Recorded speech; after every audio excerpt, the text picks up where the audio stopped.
Well, the weather is absolutely terrible here in England at the moment. Just rain and rain and rain, and I've been up to get some trousers and a couple of bits and pieces. And on the way, I stopped by at the local church where they run a kind of charitable um, morning coffee or breakfast or dinner or something for a few pounds. And I never go there because I hate it so much. But because I've met a few of the people there, I went along to say hello. And the amount of unfaith and blasphemy that I heard in the short space of time of half an hour perhaps that I was there, it really beggars belief that people have so little faith. Um, the people there, many of the people that I met had been, when I asked them how they were, they explained that they'd just had their flu jab and their COVID jab, and so they couldn't be expected to feel great.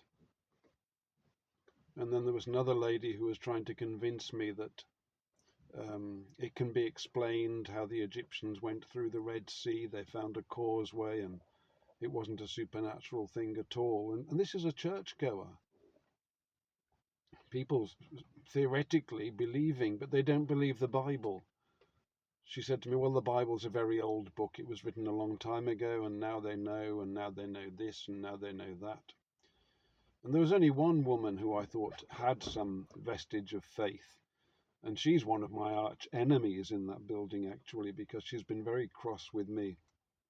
But I've noticed in the past that she has said certain things and she has been upset because she saw that the church was departing from what she considered to be correct biblical principles. And although she's been an enemy and a thorn in my side, I've always appreciated her somewhat because of her faith. But I just don't hear it from. It's very, very rare to hear a word of faith. They're celebrating their 100th anniversary of the foundation of that church, as though that's some kind of a big deal. And it's all there's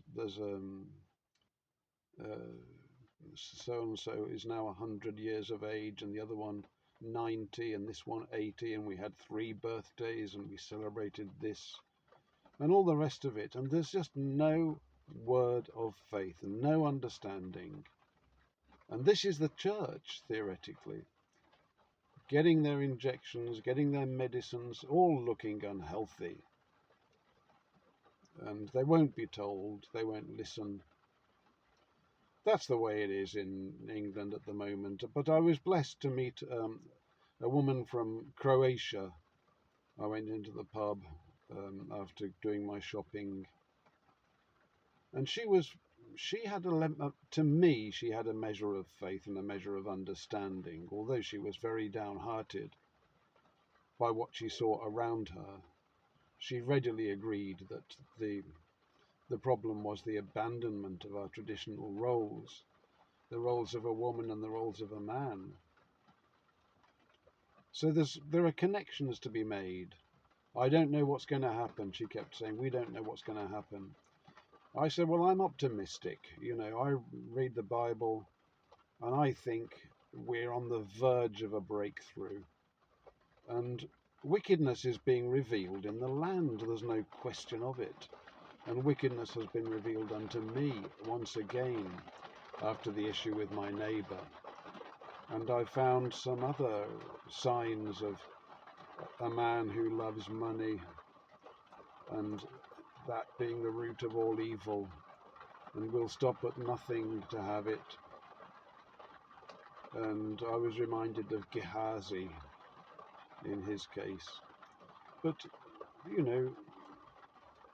it's hard to know exactly, but I do think that evil is being revealed at the moment, all around us. And so those who are found to be evil are in the hand of God.